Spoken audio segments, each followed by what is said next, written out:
Did you know that the Meenakshi Amman temple in Madurai is not just a place of worship, but a masterpiece of ancient engineering, art, and spirituality?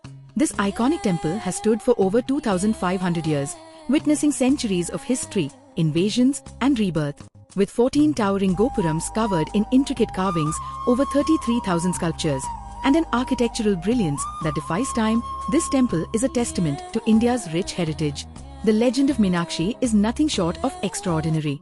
Born with 3 breasts, it was prophesied that the third would disappear when she met her true love. That moment arrived when she laid eyes on Lord Shiva, marking the beginning of one of the most divine unions in Hindu mythology. The Meenakshi Thirukalyanam festival celebrates this celestial wedding, drawing millions of devotees every year in a grand spectacle of tradition, music, and devotion. One of the temple's greatest mysteries lies in the Golden Lotus Tank. Ancient texts say that the sacred water body never becomes impure.